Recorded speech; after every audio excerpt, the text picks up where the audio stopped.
Here we are. Once again, part four, Spiritual Gangsters from the Future, with the one and the Woo! only Jonathan Mozenter, Master Mozenter, as I like to call him. And of course, yours truly. And we're back. What are we going to get into today? Well, part of it's a mystery, but I know it's going to be full of love and clarity. Absolutely. And a collective adventure. Yeah, we're That's really right. feeling our audience today. And both of us, it's been a few months since we've done one of these things. And I know we're Uh-huh. both in foreign lands. Why don't we maybe ground our audience and ourselves about what it's been like? Because I think the last time we did this, we were together in Chiripo, Costa Rica. Yeah. Probably, what was that? April, maybe? I think April. Um, April, Yeah, mid-April. and now it's September 2nd. So what have you been up to, Christopher? Fill the audience Mm. in. Where are you right now? Right in this current moment, I am in a village, a small village of about 70 people. Zladka, my fiance's grandparents' village, called Yorosalimovo.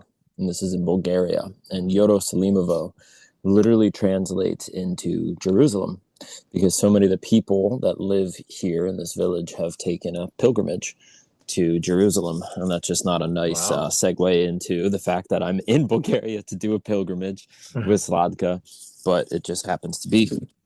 So yeah, every year we And come so here people, does for. everyone know who Zlaka is? Just you, I don't know if Yeah, I mean, I talk about her to a good degree on the podcast, but she wears many hats. She's my beloved divine lover. She's a gene key magician, I could say, and a hmm facilitator of transformation herself. And we, like I was saying, we come here every year for at least a month, but this year we wanted to dive deeper, and we're staying for 2.5 months. So we're actually just about halfway through our journey right now. Wow. And Yeah. when's the pilgrimage? If people, is there still spots open? Could people sign Yeah, up? yeah, yeah. We're still looking for two more aligned beings to join us for it. It's September 20th through September 30th, and it's unique in a sense that a traditional retreat you're in one place, but we're actually taking a pilgrimage all around Bulgaria to different hmm Thracian. This is the native people of Bulgaria before it was Bulgaria, like 10,000 years ago. There's megalithic sites and some of the best food I've ever had in the world. And so we're gonna have a good time, but it's also gonna be transformational, which is I know I'm preaching to the choir when I say that. Well, let me just also add to that because I have received magic from Christopher and Zlaka. Zlaka is knows the gene keys like the back of her hand, and she can really help you understand your genetic profile and how to activate out of shadow states and into your gifts and really and Christopher's a genius with transformation, parts work, working with altered states. I don't know what exactly you're going to do. Is it going to include all that stuff? Are there any other practitioners involved? Yeah, well, the people that are coming will have a good kind of onboarding onto the transformational things that we'll offer, but fire ceremonies, our daily practice, and some other stuff, but it's more fun to leave it a mystery. Sounds good. So yeah, Yeah. Thank you for the kind words, man. And yeah. one thing that I'll say is I think that Zodka might know the gene keys better than the back of her own hand. That's hilarious. All right. Well, I've been in a lot of places since I last saw you, brother. So I You're in left Peru Coast. right now? Yeah, I'm in the Yeah. Sacred Valley, Peru. I'm getting to share, like, I visited my parents, which always is a great spiritual experience. They're getting older, and I feel really blessed to spend quality time with them. I got to spend like a month with them in Rochester, New Nice. York, and then I went to the MAPS conference in Denver. For those who don't know what MAPS is, it's about the healthy use of psychedelics. So that was really cool. Got to sample all kinds of things. The universe created all these synchronicities. I met a lot of cool different people. I'm really excited. I feel like a new culture based on love and openness and a deeper understanding of reality is emerging. And I'm excited to be a part of it. I feel Mm. that's part of my soul family was there. So that was really cool. Um, I visited my sisters in the Pacific Northwest, which is always fun. Get to see my niece and nephews. But then the main thing is to tell you where I am now, which is Sacred Valley, Peru, which is, I didn't really know that much about it. A client of mine suggested that I come with him on a pilgrimage. I was going to be in a support role with bringing his vision in. And long story short, he ended up not making it, and it ended up being a more of a solo retreat for myself, Hmm. which has Hmm. been other level. So just for people who don't know, Sacred Valley is really beautiful. It's surrounded by the Andrian Mountains. So there's like gorgeous mountains on both sides, like all around you, like all the time, Mm. nonstop, like majestic, super beauty. And Mm. and you're in between, and there's all these kind of like Peruvian art. And it's cold here. That's one thing that I don't love about it, but I'm in a Hmm. sweatshirt all the time, so it's like 60s maybe in the day, and it gets down to like 30s at night. You're up in the mountains, you're up way up high. And Yeah. so in transformational work, I think environment plays an important role. So when you're high up in the mountains, but like we were in Tripo, also high up in the mountains, there's a metaphor there. So there's an ability to like get visions because you're high, your altitude is high up. And also I find it's easier for me to do deep work in my deep substrate of the consciousness. I can get more altitude there. And also the mountains provide like this stability, this strength, and you also feel like you're connected to the sky because you're so high up in the mountain. The stars are like right here. And one of the things that I do, and I don't know if you describe it this way, but a sense that we're on the same page as this, I do this thing called psycho-spiritual stacking, where you stack different aspects to have more of a positive effect. And it's not random. The spirit kind of guides me, and I also intelligent guide people. So this is the medicine, the environment I need to do the work right now. So right now I'm doing a lot of rebranding, and I'm getting all these visions about what the universe, for the future. And I'm also letting go of programs, parts really, that don't Hmm. serve the new vision. And so there's a lot of the work I'm doing here is watching what's going on in my mind, and it's a combination of getting visions and then seeing my old patterns and going, okay, does that pattern support the new vision or not? Okay, it doesn't. Let's let it go. And I have a lot of practices to let it go, but it's full on, brother. It's Mm. 8:33 here, so I'm in like 2 months of a 3-month retreat, and it's like every day I'm doing this work. And I'm also serving clients. I met a lot of cool people out here. I've been mixing in some different psychedelics and different parts work, and it's been awesome. So that's kind of my Mm. update. And yeah, any kind of questions or observations? Yeah, observation. It's interesting because for whatever reason, in the latter part of what you're saying, I think just synchronistically, because I'm also on a pilgrimage like journey, and you Hmm. weren't maybe necessarily planning to be on one in the way that you were until you were and you are. Yeah. But I was going for a walk the other day, and I don't. There's not a specific thing that you said about it, but it has a lot to do with parts work and then consciousness, meditation, altered states of consciousness, transformation, all the things that we're into. And as I was going for a walk, actually the thought occurred to me. It was Ladka again, my fiance, and her voice was in my head, encouraging me to eat in a more healthy way from her perspective. And Hmm. that's the whole. I won't get into the whole like differences that we have of what I choose to eat and then how that influences our relationship. Hmm. But to put it lightly, it's a point of contention to Okay. some degree for us. And I had this idea, and I actually want to get your perspective on it too. I don't know if it would be most aligned to like Ken Wilber with integral theory or what, but I imagine there has to be some system. I mean, of course, it would fit into non-duality because what doesn't fit into that, but Hmm. something more with some steps that might exist, and you might know what it is. I Sure. had this thought, Jonathan, that what if the world, all other people, and all circumstances in the world, especially our intimate relationships, and when I say the world, I mean everything. I mean wars happening right now, Hmm. and all the good things happening, all of it. What if that's a manifestation of our sub or unconscious? I really don't even. I think it's unconscious and conscious. But Yep. what if everything is exactly that, in the sense that it's all a learning lesson to believe to whatever degree into separation, the suffering that arises from the perceived separation. Hmm. For me, or if this model were true for you or for anyone, to realize their innate wholeness through the other, wink wink, right, like the other people in their life, even Hmm. though we're all interconnected in one. Have you ever heard of anything like this, and what do you think of that, or what comes Yeah, up for well, you when I'm you hear that? getting to respond on layers. So first off, 100% agree about the unconscious playing out.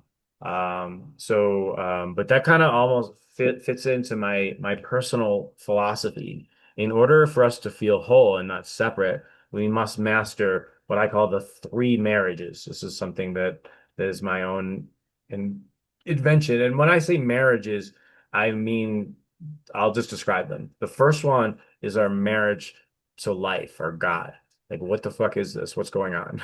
And so we need to get into right relationship with life and its parts and its patterns. And you mentioned integral theory, and I think that's one of my main sources for understanding metaphysics. Not the only one, but it's an important one. Mm-hmm. And so I want to come back with some tools to go to your question. But first, I want to talk about the other two marriages. So the second marriage is about parts work. We all have all these parts. In fact, until I started meditating, I didn't know anything about parts work really. I just it was all one thing. And even I was doing therapy and we were just kind of talking about stuff, but I didn't have this concept.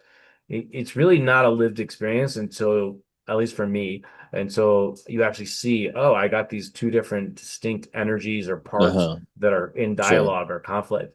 And so I Yeah. had to create, I was thinking all the time because my parts were all in conflict and I didn't know how to resolve it. We're going to come Mm-hmm. back just because it's going to relate to your situation with Zlaka on how I did resolve it. The third marriage is with other people. So it's not only your romantic partner, but your friends, your podcast partner, your strangers, work coworkers. So I break it into three domains. And for me, the goal is to get the relationships to be generative, meaning that they produce positive results.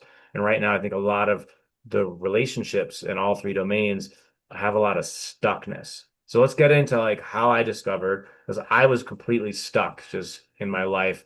And that's why I got in the spiritual path. I think most people don't do therapy or get into deeper into the spirituality if their life's just flowing. It could, but a lot of people get into it because they're struggling, they're in pain. So I wasn't Mm-hmm. really being successful right now looking back on any of the marriages I was, but I didn't have that language. I just knew I was in pain. I just knew my career Yeah. was and not more satisfying as I wanted to. My romantic life wasn't what I wanted it to be. And looking back, Sounds like there you were a were lot of lacking problems. fulfillment in a Yeah, way. lacking fulfillment. So it turns out at the end of the day that what I discovered, and I want your feedback on this, and let's go to your situation. I want to honor your request about Zlaka and you about No, no, no. food. No. There's no. I was just using that as an example. I Okay. don't. Yeah, not even. Okay. Don't even want to get into that Yeah, I don't want to on the I don't want podcast. to I don't want to process it, but I want to offer how a universal solution to all the conflicts Sure. is Beautiful. very short and Let's simple. And I go want there. your feedback on it. So this Yeah. is Yeah. more I like to synthesize things, as you know. So Mm-hmm. so You I you know how like synthesizer, there's you. yeah, you know how like there's like string theory. It's like some sort of scientific theory, which I don't really totally understand, to be honest with you. But I discovered through working with my teacher Donnie Epstein, he has these strings. He calls them the six intelligences, but they're all like a note. And the six intelligence, I don't know if we've talked about them before, but briefly, they're like what there's a string about surviving, like we all have a desire to survive. There's a string about feeling and feeling Uh-huh. deeper. There's a string about judging. There's a string about optimizing or taking multiple perspectives and picking it. There's a string about like intuition, soul intelligence, and then there's a string about creating synchronicities. And so one of the things that's really helped me and my clients is to understand which string am I playing. So if Mm-hmm. you are if there's any conflict, it doesn't matter if it's you and your partner on food or any of Sure. the Sure. parts, probably I'd say definitely you're probably coming from there's not enough energy. You're not using a string high enough to find the solution. So you might need to bring in more energy. You probably had judgment. You need to bring in more like multiple intelligences, this optimizer, get into a higher energy state. So one of the ways that I resolve conflict for myself and help others is get people into a higher energy state and then tackle the problem from that higher energy state. And then things are a lot easier. Most Hmm. people are just trying to work at things at the level of consciousness they're at. I think isn't there some Right, right. a Krishnamurti or something, or some famous person says something, you can't resolve the Einstein. problem at the same Einstein at the same conscious. Yeah. You got to get to a higher level. So, Uh, but that can be really wooey and abstract. So this right, is a right. really like brings language. Hey, are you bringing multiple intelligences? Or are you bringing judgment? Are you the other one is like we're talking about coming from the future. A lot of people are like, hey, we didn't resolve it in the past, so we're never going to resolve it. Well, that's an energy, that's a string. What if you start with, Sure. okay, there's a timeline where we resolved it, and we need to connect to it and bring that wisdom here. That's a Hmm. different Hmm. string of information. And if it's not if that string doesn't exist, then you have to accept that okay, we can't resolve it. But it's worth at least trying to get into these higher states and these higher specific energetics to resolve the conflict. Anyways, how does that land in your field? It lands. It lands perfectly, and I want to even cut any strings to anything that might sound woo woo or non Hmm. practical about it. And I know you're not speaking. You're speaking it very practically, and I'm gonna root it in how I came to a solution point actually with Sladka in this very situation. Nice. Later that night, I came to her and I said, "Hey, I've actually been afraid to share this with you because of the current string from that place. I'm like, oh no, if I share this with her, then she's going to hold me accountable and then be wondering when that's going to happen." And I was like, that's why I've been afraid to share that with you. So I know where I'm at. I even said, like, I'm afraid to share what I'm about to share with you because Mm, I know it's operating on this level. mm, But then I said, and I know so deeply that there will be a point in the future where I'm like, look, I'm 33 years old. I'm getting away with what I can get away with when it comes to like putting crap in my body and then just hmm. beating the crap out of it through working out as well. But basically, I was like, look, there's going to be a time when we're both totally aligned and I am juicing and organic everything and liver cleanse and this and that.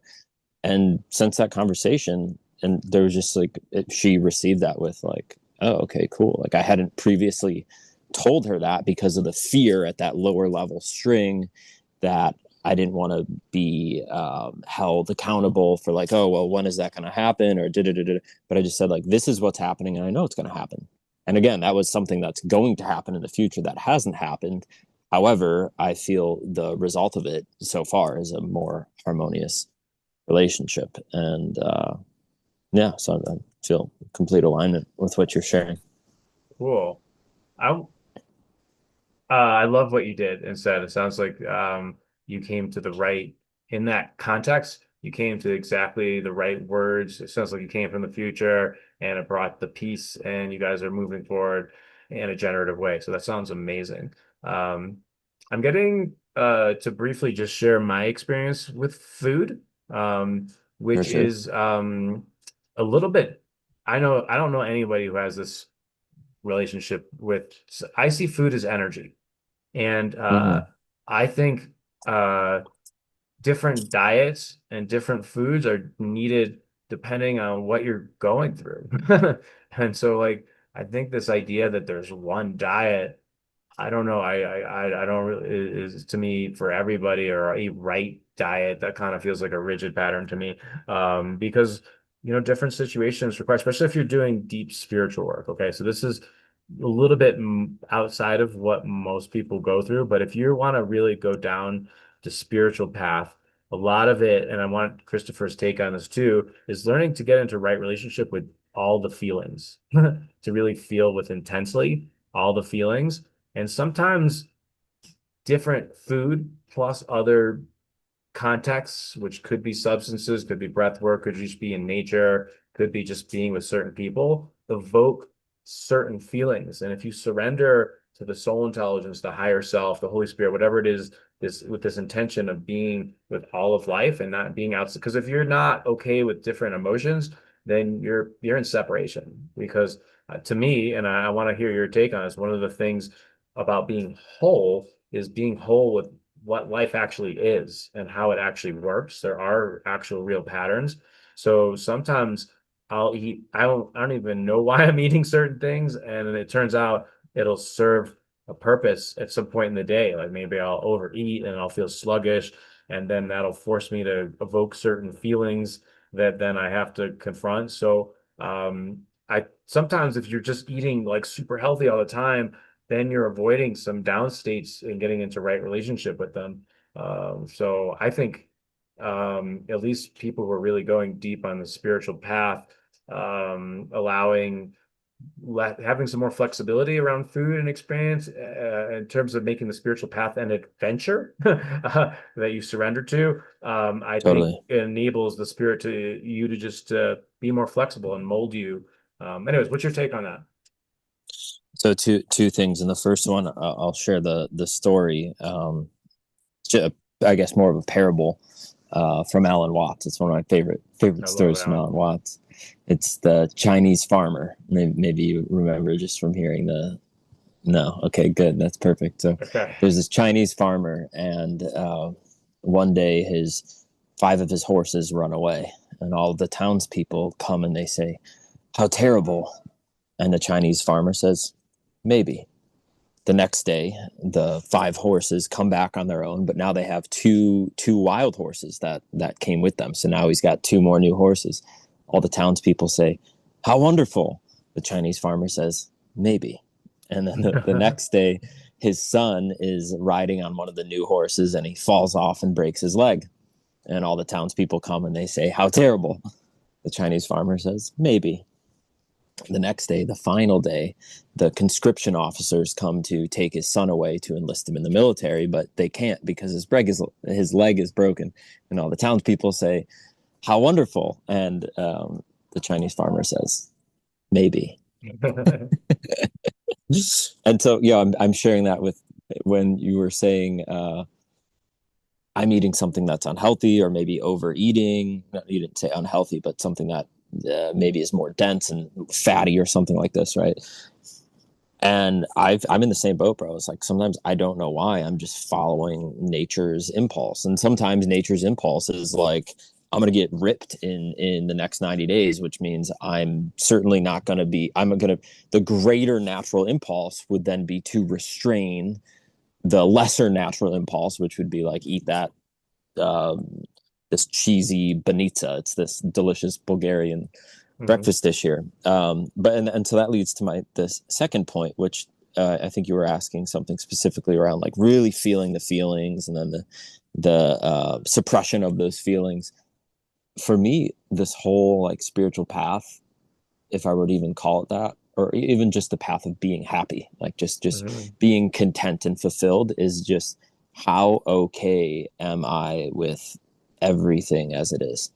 And that's not to say it's all going to stay the same all the time. No, it's just like to what degree am I like, yeah, everything's like I'm not in denial of even my own discomfort or dare I say suffering. And it's just like an okayness with whatever is happening, including the fact that I'm going to, in the next moment, I'm not offering a prescriptive, reductionistic,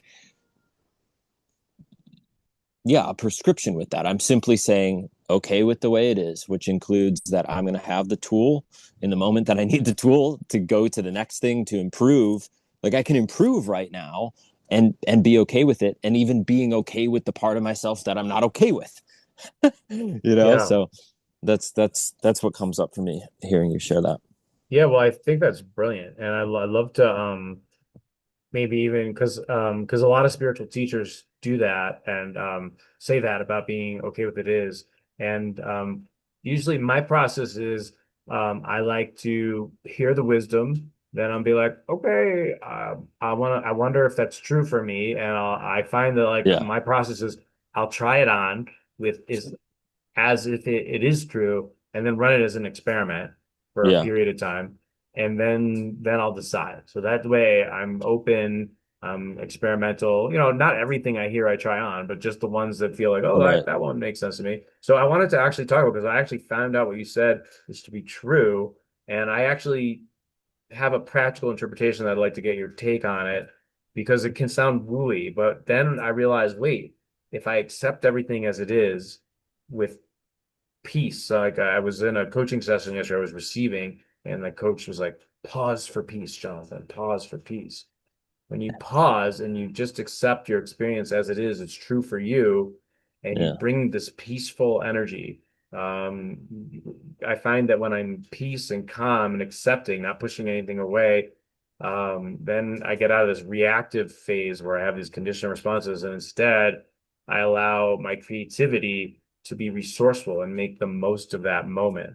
And if I'm not doing that, then I'm in a conditioned pattern and I'm making it's like I'm playing the lower mental string wrong. And then that stimulates like what I call defense patterns or ways of avoiding feeling something. But if I take in fullness of it and I get all this information, this richness, and then I bring this peaceful soul intelligence or upper mental intelligence to the situation, I just make the most of the moment. So it's really just actual practical steps in a process to make the most of life. That's my experience Right. of it. How does it land with you? I Is that how you experience it? you're preaching to the choir, especially in the sense of let's go back to that moment. And I don't know what happened with this coach exactly, but if Hmm. I were in your shoes and the coach or facilitator is like pause for peace, and I'm thinking in the moment before I pause that I might go do X. Mm. X being, whatever X action would be. 10 minutes later or 5 minutes later, after I have actually paused and felt some level of nervous system attunement or integration Hmm. with the parts, contentment, and the actual felt sensation of okayness or peace, to use another word for it, I might still go do X. And that's why I was emphasizing it's not a reductionistic or prescribed model. Hmm. If I'm understanding you correctly, it's just ensuring best we can that we're operating and creating karma from our true self, the cause and Hmm. the effect being from and for goodness, preservation for life. Like I might realize the innate okayness of everything in life and still go uh, to a protest or shout even. Hmm. There's no, I just like to emphasize the lack of prescriptive, because sometimes I'll get a confrontation of like, oh, so you're saying don't go do this, or it's like, no, I'm not saying don't do or don't not do anything. It's just like, if you like what you're creating, then go for it and create more of it. And if you don't, then maybe, as you were saying, try this on, and maybe the place that you are creating karma, and we could get into a whole other conversation with that, but I just simply mean cause and effect. If it Hmm. feels good, then I'm going to want to create more of that, and that's going to be good for not some egotistical desire, but when it comes to creating a more harmonious planet and life and relationships, then I think pausing for peace and then taking it from there is the way to go, as far as Yeah. I can see. Yes, I love what you said, and I love that you said both. I felt like you did a really good job. I'm really, I don't know. I got a woo. That was so well articulated. Where you talked about this, like honoring your own dream, but then also not egotistical. And this, I feel like there's a new way of being that wants to emerge. And I know both of us have training in Vajrayana Buddhism, and this term non-duality has come up. Mm-hmm, And mm-hmm. I don't think everybody knows what that means. And probably because to me, it has like lots of definitions. But I think for me, the most practical way of implementing it as an experience.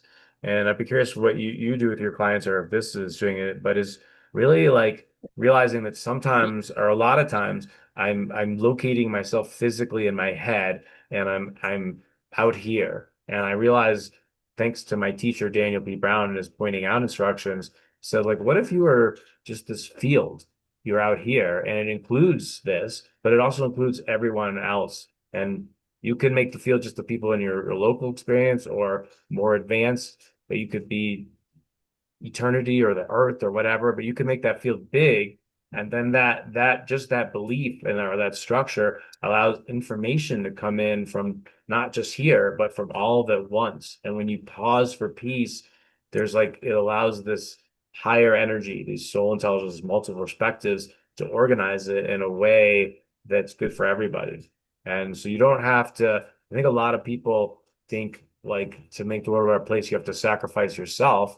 I think that's BS. I don't think that's going to work. I think only when we start having more, I'm getting the word, I don't know if I've ever said this word before, collaborative adventures, Hmm. that we Hmm. can have these generative relationships in all the marriages. And that Hmm. requires a new set of distinctions, like distinctions, I mean, like words, uh, skills, capacities that I think are the lube to help us have these generative relationships. And the universe, like Gandhi, I'm inspired by Lube Gandhi, us up. be the change. I could complain about what's going on in the world, or I asked the universe. This is a true story. I literally, at one point, my spirit said, like, "Hey, are you aware of these big problems going on in the world?" And it showed me things about the nature of government and how they condition people. It's like, and I was like, oh, some of that's ugly. But I said, like, how can I help? And the universe said, like, okay, now that you asked for help, I'm going to send you on an adventure on how you can be a piece, a small piece of the puzzle. And somebody said it's kind of like building on your strengths already and chipping away at adventures. So I'm like, my background's in training and development. Something, what if you learned how to train some new things that the world needs? And my goal is to help train other people so that they can also figure that out for themselves if they haven't figured it out already. Some people know. I think most Hmm. people don't. I think a lot of people are struggling with that. And I imagine some of your clients are coming to that too with like, how do I help? Like things are messed up. What do I do? So anyways, throw that back to you. And how are you feeling about what I'm saying, talking about? Yeah, yeah. I'll bring it back to the initial inquiry that I heard around like orienting around this term non-duality and in the most practical way. I mean, because if it's not practical, who cares? I don't think you do either. If I can't use it, if I can't experience it, then I might as well be talking about pink elephants in the sky right now. I don't see any Yeah. pink elephants. Pink roses, pink flowers, but not pink elephants. You got a red elephant over Yeah, yeah, yeah. here. Cool background too, by the way. Like, and Oh, it's so thanks. nice. It actually looks like a tapestry right behind you. Oh, Yeah, yeah, that's thanks. legit. Ganesh. Om Appreciate that. Ganganapati Namaha. Yeah. Anyway, so elephant. We didn't see a Yeah. squirrel. We got distracted by an elephant. But if there's an elephant to be distracted by, a worthy one is Ganesh, I would say. um, Yeah. so Yeah. anyway, non-duality. Yeah, let's go back to non-duality. Yeah. The goal, the goal, or what is it, and then so that's one piece. It's like what is the goal, and then the other piece is what is the reference point. Mm. and and for me the goal or what that is the fundamental nature of everything is peace, Mm-hmm. and it's interconnected. That is a Mm. set like the and for me and the teachers that I've worked with, Rupert Spira being one of the Mm. main people I've learned a lot from with this. Love Rupert. He, oh God, so much. And what I love most about these different teachers is they're like, you don't have to believe, any of this. And the main reason for that is because the suffering, the separation, the trauma is couched in belief systems that someone's Mm. saying, here, you have to believe this, you have to. I'm not interested in believing something. I want it in my DNA, in my direct experience it, because then it's irrefutable. And I'll ditch non-duality. I'm not even if I find something that's true and it shows that what I previously was ascribing to or experienced is not true anymore, then no problem. So there's no like dogma to this. So the reference point, right? So the goal is fundamentally everything is interconnected, and the fundamental nature of that is peace, harmony, oneness. The reference point then is how do I or you or anyone experience it? And this goes back to that peaceful pause, because to me that peaceful pause, I think for a lucky soul that's graced by gurus and past lives or whatever, maybe that could be 1 minute. But Hmm. for me, it wasn't 1 minute. It was hour after hour after hour of meditation, and then plant medicine journeys, specifically with mushrooms. But a peaceful pause for me is just the amount of time, and it has everything to do with what you were talking about with not being self-sacrificing.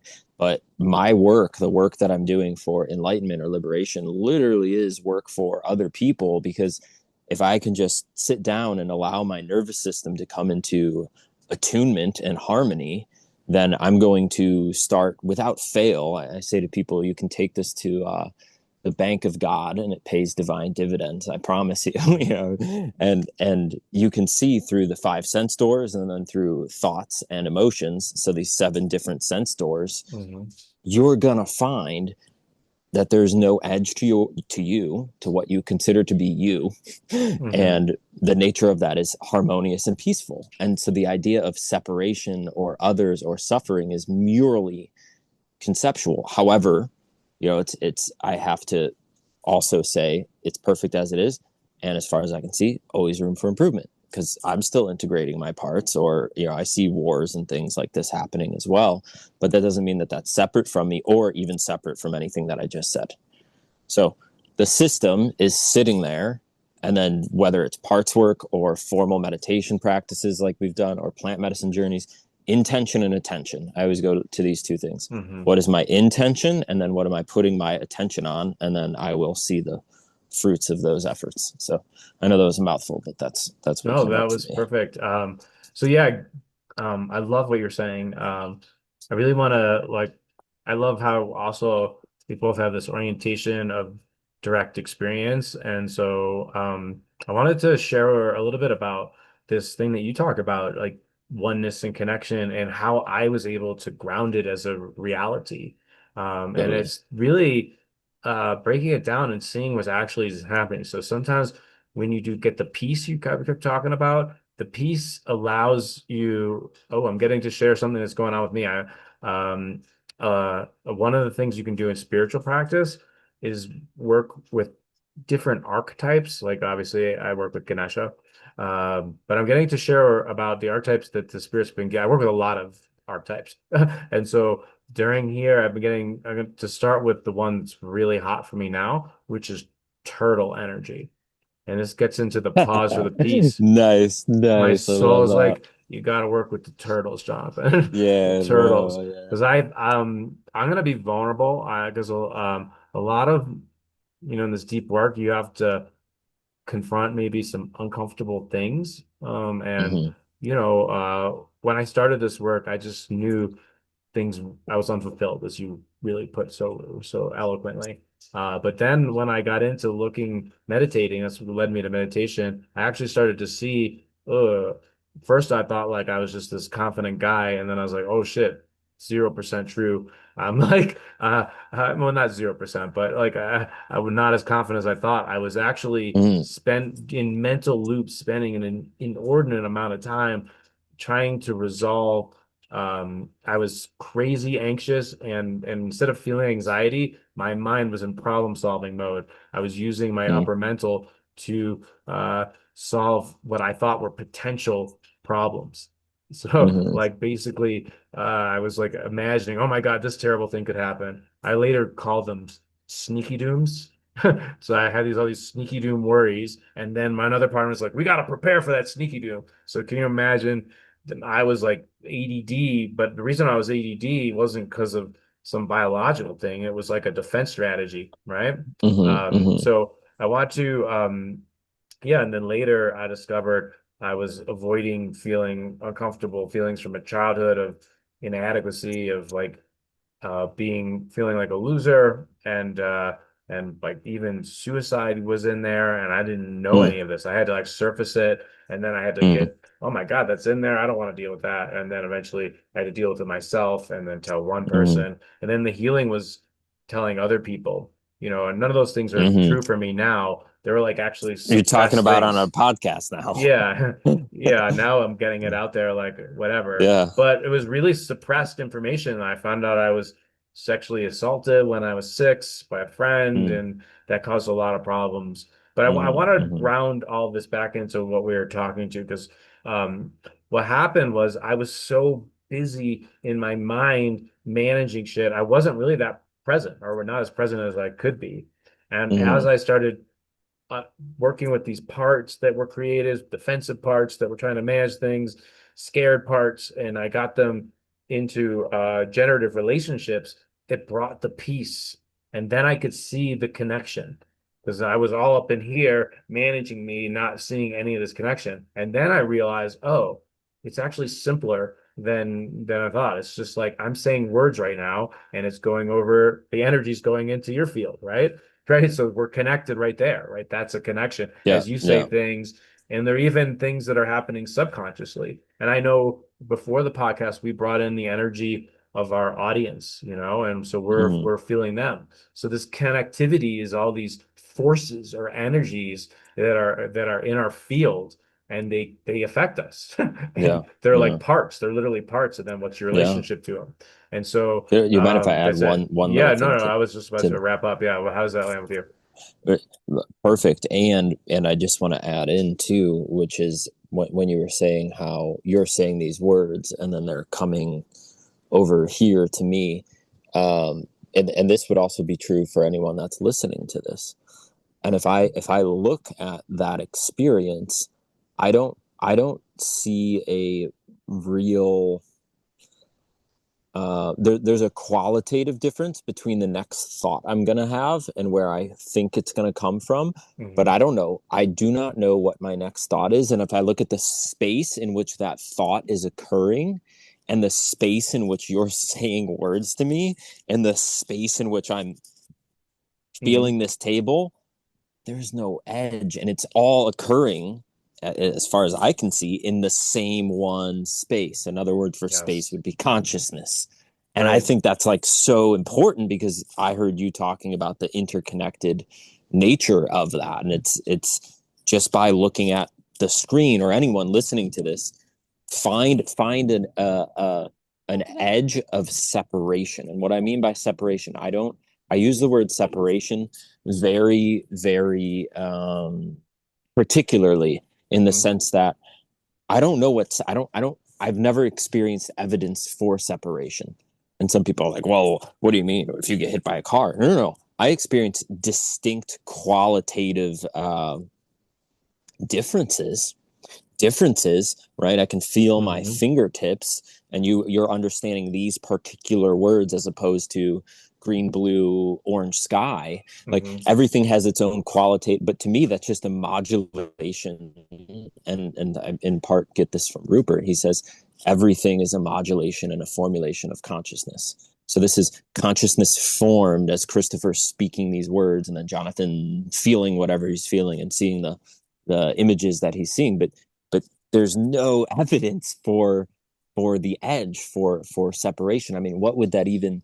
There would have to be something outside of reality, and then if there was something outside of reality, if it's a logical contradiction, right? If that were quote unquote discovered, well, then it would just be part of reality because again, we're talking about the one of us, Hmm. of which there is no thing outside of, as far as I could tell. That's beautifully said.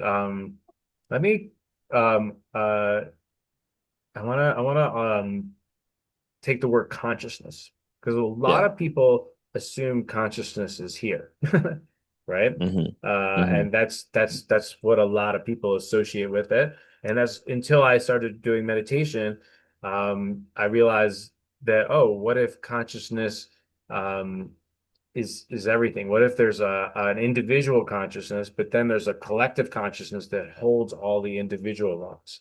So we're Mm-hmm. and literally it's one thing, because it's just energy bouncing off each of the consciousness. That's how we're all connected. That's how when I get a map of it, I see like lines of information hitting off of it, but it's still one thing. Like we might not. be in the war in Palestine or Ukraine, but we hear about it and it affects us. It's like, damn, what's wrong with our species? Why can't we like live this peace thing, and it affects the Yeah. nervous system. And then you're like, oh, they're at some level, I know they're me and I want to help. And people can Right. feel helplessness around that. Part of me is sick, is what I say. Is there's a part of Yeah. me that is psychopathic, that's sick. Yeah. So the other thing I really wanted to hammer on is this word separation. And I want to because I think you're right. What makes an experience separate or one, and I'm going to refer back to something I learned from Dan Brown, Daniel P. Brown is in Vajrayana Buddhism, is that our mind labels. So it's still the same experience, but different people label it with different things. Yeah. And people grow up labeling things a certain way, and then they just keep doing it, and it becomes part of who they are. But they forgot that Hmm. they made a choice to label life a certain way. And the thing is, a lot of our parts are created this way because we label things throughout our life, and then as we grow, we sometimes change the labeling. But a lot of the transformation is actually at that very subtle level where you change the label of what the meaning of that experience is. And then when you change that meaning, it changes your entire experience. So narrative first or labels, how are you labeling life? This word self-fulfilling prophecy, if you like keep referencing the past and be like, hey, we've never had peace before. What do you mean peace? All I see is war. Well, you said the magic word reference points. They're referencing the past and the label that they put on their life. Whereas both you and I are, and it's in the name of our podcast, we're orienting from the future where the reference is where we all achieve world peace. And so we're drawing from a different reference point. And we believe that, and you even brought up the important belief before that how important that is. Because if you believe it's possible, then you're gonna do actions, steps, thoughts, feelings, use your Hmm. Hmm. senses to manifest that. Whereas people who have a different belief system are going to keep perpetuating the systems and beliefs that are going to keep the same story in place. I don't know. Does that Yeah. resonate with you? Yeah, as on this last piece about belief, I use the word intention, and I'm very actually had a conversation with somebody recently, and I was this person was expressing that a greater desire was for them to be somewhere else, even though they thought that they'd be um, in their current location longer, and I was uh, describing how the greater the desire, the greater desire is what's there's more intention there. That's like Hmm. that's what this person wants. And I also said, and if your greater desire was to stay here, then you would be staying here. And the evidence that you would need for that is you would be feeling that and then remaining here. However, your greater desire is pulling you over there. And their response was something like, no, no, no, I've manifested in the past from lack always before, and that's not how I want to do this. And I basically was just like, you're entirely misunderstanding what I'm saying, what I'm actually trying to articulate, not this. I'll share what I'm not trying to articulate because Hmm. it will help me articulate it better. Is this, which I don't ascribe to, this idea of um, hoping for the future, or basically being in a hole and then Hmm. feeling like if I just believe it enough, or if I just hope enough that one day I'm going to open my eyes and be outside of the hole. That to me is that string problem that you mentioned before. Yeah. It's I'm trying to get out from the same. I can't dig myself out of the hole that I dug. Yeah. That doesn't make any sense. But what I can do is attune to reality, like to Hmm. actually soberly be like, well, what's true by my experience, and allowing my the energy for my intention to be coming from the truth of the real experience versus this trying to dig myself up there out of a hole where I'm only going down from. So when I talk about the belief, or intention again is the word that I Hmm. used, it is so much more rooted in taking a good look at, do I need to get out of this hole? am I actually in a hole? What is this I that feels like it's in a hole to Mm. begin with? And then the intention and attention of whatever the vision for the future is going to be created in a lot more harmonious way because it's actually in alignment and harmony with reality as it is, not from either egotistic desire or even a sense of separation or suffering, and then only creating more of that. Does this make sense to you? Yeah, well, I'm getting like this is a really powerful direction that you're sending us, and I think it's actually starting to fuse some of the things we talked earlier, which is what I'm hearing is first off capacities, that it's not a wish. It's, the belief is just there's baby steps in the transformational process, and that the story, the narrative, the label is just one piece because we don't want to lead people astray and be like, hey, if we just all believe it, it'll happen. Because that's how in my opinion, that's a part of the puzzle, but not the whole thing. So I was Right. It's wondering, deeper than that. yeah, it's deeper than that. And you were really pointing to it. Really, I feel like you were saying the same thing I was saying earlier in different languages, like Mm-hmm. reality as it is. So that like maps really to all my marriages because in each one there are steps to have generative relationships in your marriage with life or the how life really works. Or steps to getting your parts into alignment, which is another part of how life really works.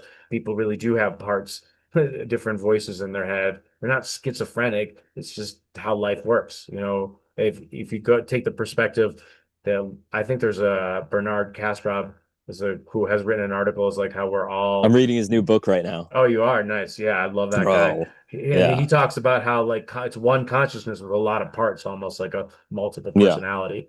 And I think that analogy works, but not in a dysfunctional way, because when you actually learn what you're saying, how reality actually works, then these parts can have the peace and harmonious.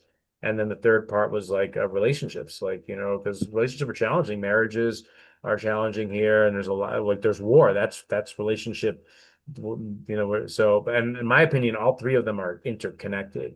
So Mm-hmm. you want to do it. I was wondering if maybe we could talk about what are some of the practical steps you're using with your clients, and I'm using with my clients, so that people can start to build these new muscles, these capacities, so that we can have generative relationships that lead to hyper creativity and world peace. What are some of the themes you find with your clients? What are some of the baby steps? Does anything stand out? Yeah. So baby steps, and again, it's hard to offer a any kind of anything without a reference point, right? It's like, okay, where Right. is this person at? But Well, but maybe let's that's go. one. That's a baby step right there. It sounds like you're meeting people where they're at. Is there like a discovery stage you do with people where you understand like what's going on in their context? Yeah, yeah, absolutely.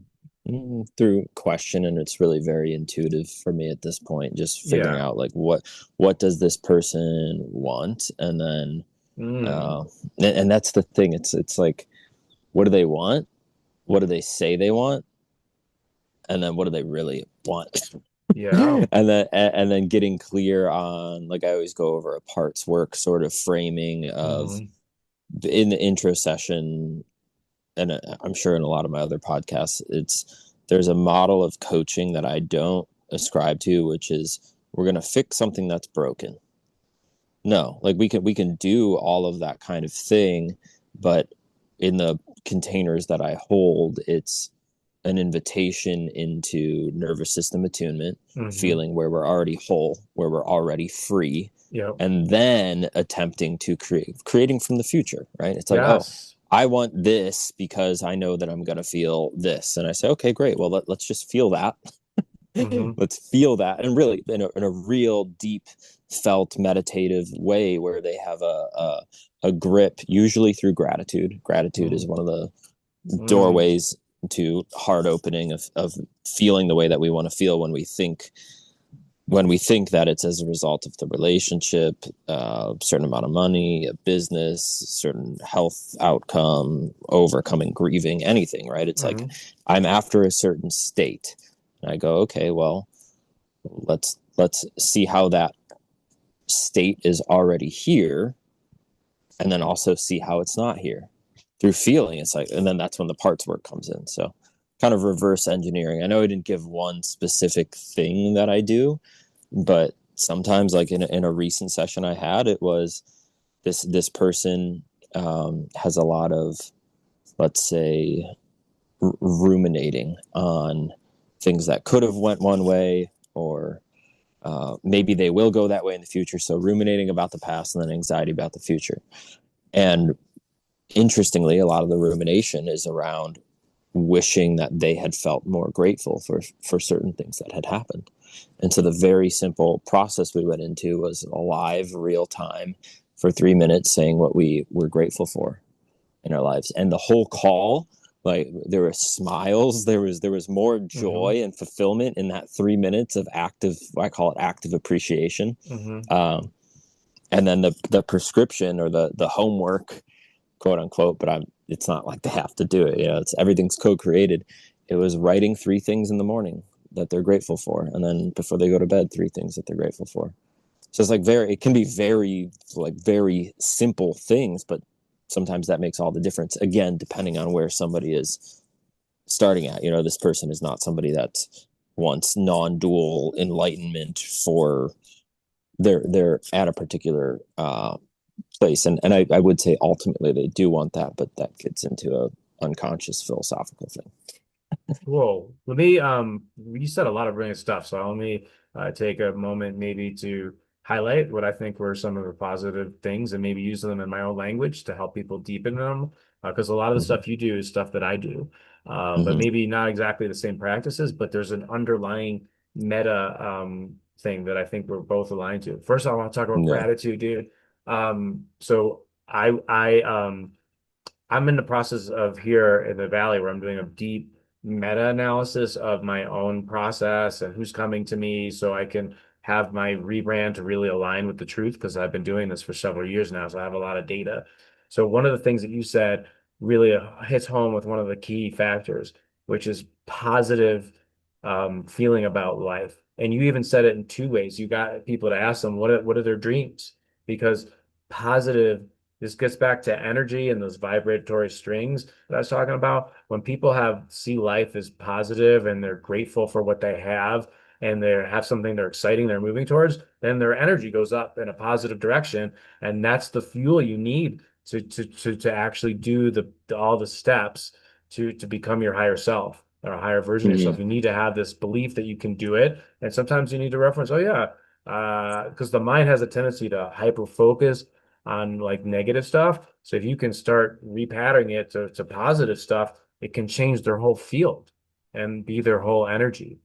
So that's in there. I think I made like a top 10 list of meta things I did. And another thing that you do that I also do that's super brilliant is attunement, brother. Like first down, when you're working with someone, I want to know you. I want to know your soul. I want to know what's going on with you. I want to know what's going on in your parts. And for me, it would be all three of the Mm-hmm. marriages. What's going Mm-hmm. on in your relationships?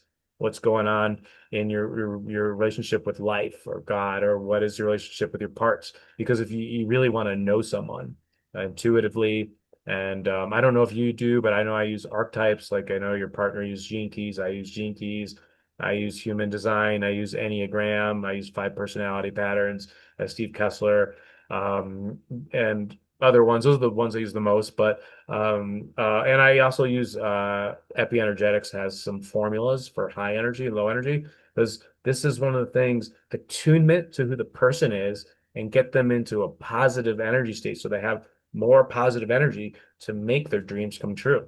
And these are core elements that I bring. I'm bringing to now that I've amplified some of the things that you've discussed that are brilliant. I want to bring in two more. And actually, I want to reference things we've discussed earlier because we're kind of getting near the end of the podcast, and I want to start to bring things together in a whole. So Mm-hmm. another Mm-hmm. one of the things that I have is I'm getting to really amplify this non-dual field because a lot of people in space they reference their head, and I say like, hey, why don't we develop a habit of being outside, being outside with the whole field and taking information. And the outside includes you, so it's not like you're just out here. It's like you're back behind yourself. You're including your head and you're including everyone else, and it's an information thing.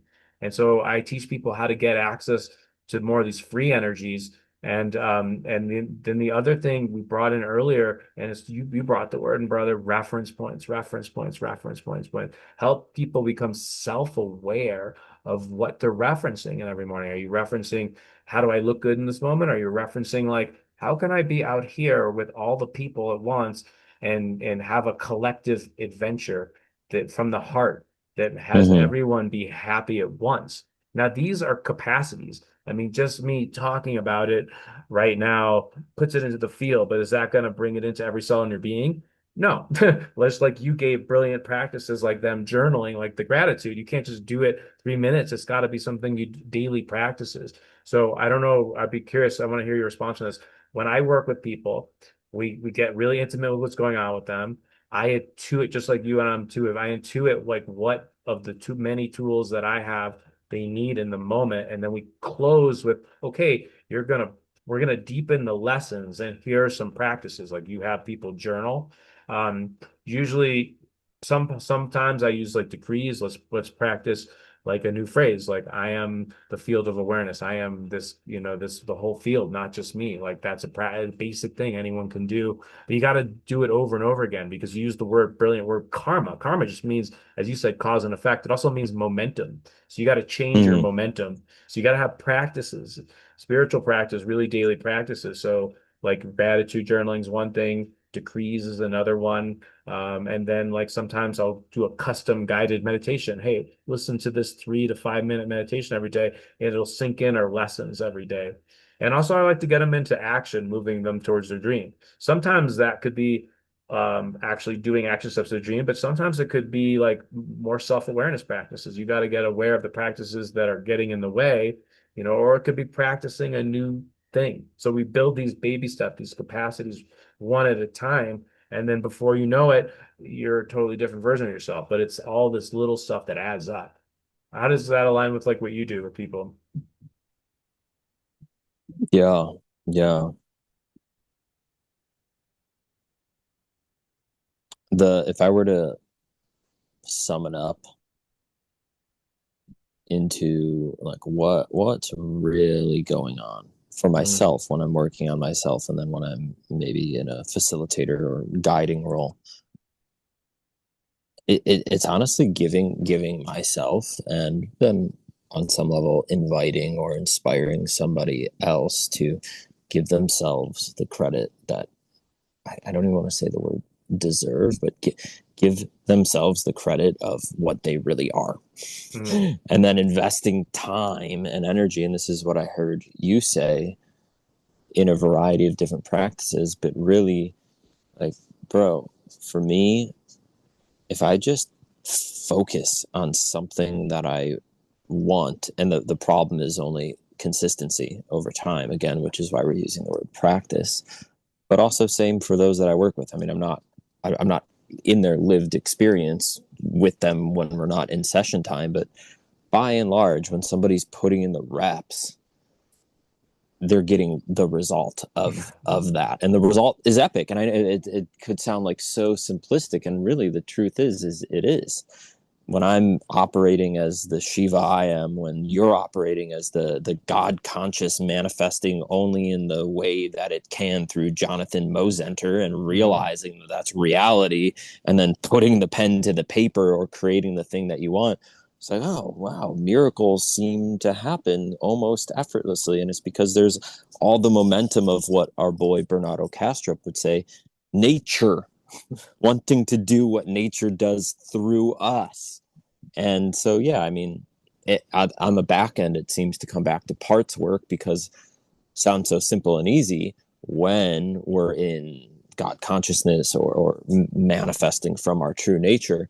But when we're not, it feels like it requires, feels like moving a mountain with the energy of uh, being a little feather or something.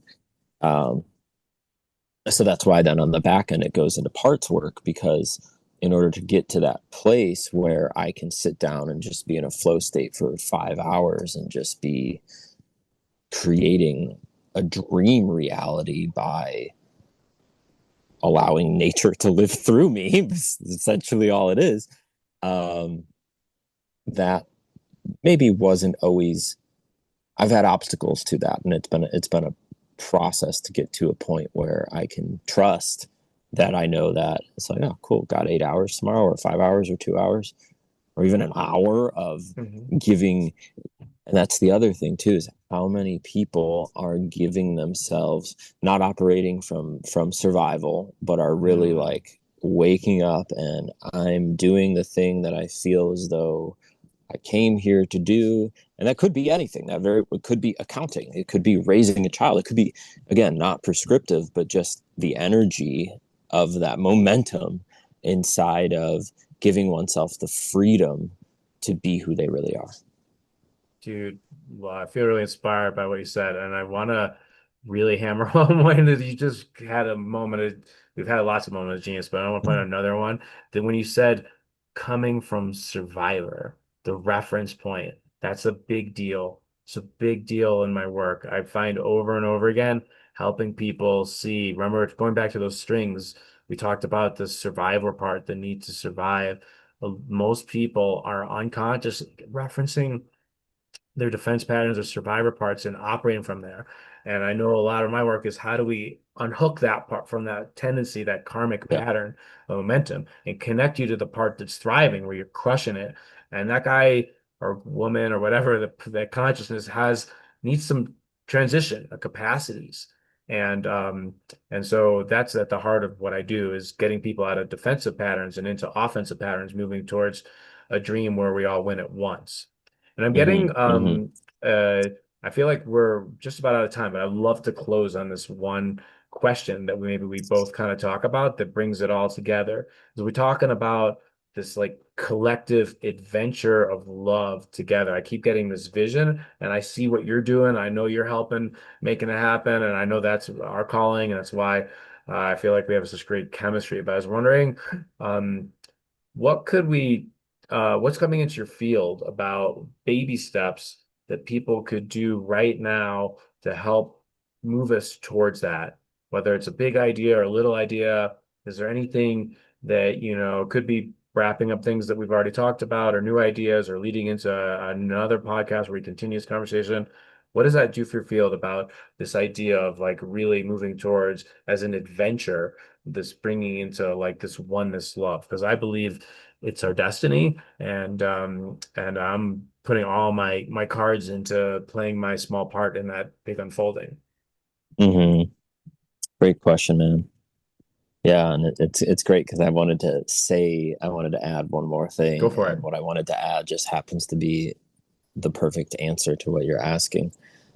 I would say whoever's listening, myself included, just relax. Mm, And when love I mean that. relax, I mean like be the God self. Like chill out and give yourself the freedom for an hour to do whatever you really want to do. Nice. And this I'm saying this particularly because it might sound very serious. I would say maybe not serious, but sincere, the way that you approach your work, and me too. And although we have parts work and healing suffering and creating peace for everyone, one being, one moment, one thought, etc., at a time, a lot of the time, the sessions that I have, there's like a moment where it switches. And sometimes it's earlier on, sometimes it's a few months in, where we're both just like, oh yeah.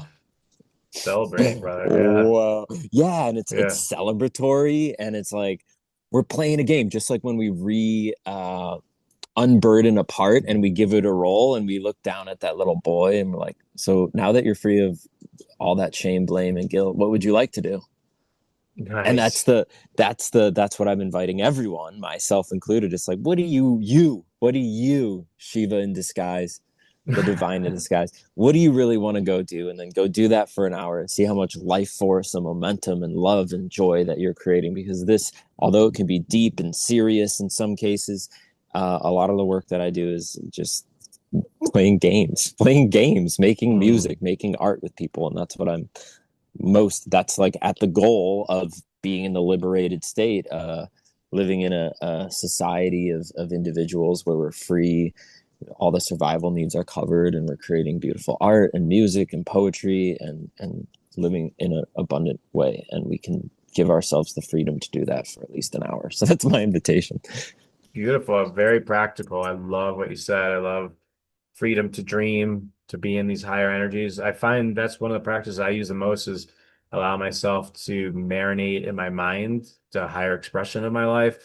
And it's like almost like a signal of like telling my conscious this is where I want to go. So that's a very healthy practice to engage in some fantasies, visions. Let's call them visions, actually, not fantasies, of visions about where you want to go, and it'll bring those feelings to your body because you want to bring those states, and then the states become traits over time, and then you bring them. A lot of people allow the circumstances to control their state, but I think that's a reactive way. Instead, you want to be the change. You said, and also you mentioned Shiva. For those people who don't know about Shiva, we actually, in I think our third episode, part three, we talked about Shiva, Vishnu, Brahman, and how to work with Mm-hmm. them in a different order. You should Oh, reference we talked that. to Yeah, I don't want to repeat that right now, but I'm gonna close out with check out that feeling on episode your if you want to see energy. that. I'm getting what if we all just allow ourselves to dream? Like this is the world I feel like the vision of running. I'm getting in first off one of the things that the Vajrayana Buddhist taught me is life's a mirror. And I go back to the Mm, beginning, or what my mm-hmm. construction of the beginning is like the Bible, let there be light. Like I somehow I'm like I gave myself the ability, like I want to know what exists. I'm non-existence. I want to know what existence is, and boom, I shine the light of awareness, and I have awe. Oh my God, I actually did it. I feel like my interpretation of like Shiva energy is that at the root are all this like peaceful awe. Oh my God, we actually did it. We did the most impossible thing we can ever understand is somehow things exist. What the fuck? Um, so I'm getting, what if we, instead of focusing on the things that are wrong, there's this tendency of the consciousness to focus on, oh, we still suck. There's injustice. Uh, there's a lot of income inequality. There's war, whatever. There's a lot of fear of new technologies. What if instead we brought this positive reference point? We believe in the human species, the human experiment, the consciousness, that the energies will self-organize and create this beautiful world. We reference it. Imagine a world where everyone has learned these new codes of how to do parts work, because at some level, everything is parts work. When I say parts work, I mean parts relationship between parts inside of us and outside of us. Everything is that, whether it's an idea about what life is or another person or different parts within ourselves. What if we learn to resolve conflict between all the parts and it's just a training issue? And now we have all these new AI tools. What if the AIs help us master the tools and it just spreads? And I'm getting like a big idea I want to throw out there. What if we, instead of focusing on what's wrong, we all focus on building the dream, the collective dream, and figuring out the capacities we need individually and collectively to be this dream? And we create what I call the unfuckable sovereign citizen codes, which means that every person has a right to fulfill their own destiny without someone else doing physical violence to them. And we figure out what that is. We just got to focus on it. I know we can do it. And that becomes a focus. And then we feel really good about ourselves because we did that. And then anything's possible. And anything's possible. I just had this vision of like parties everywhere. We just all fucking our hearts are open. We did it. We did it, and we're just being it. And then forever on, it's like peace and love for all of eternity. Like I feel like my avatar was here to do that with the rest of the planet, and that's what my life's about. And I invite other people to join me on that. Um, so I love everybody, and I see you as another version of me, and I'm excited to be on this collective adventure with everybody.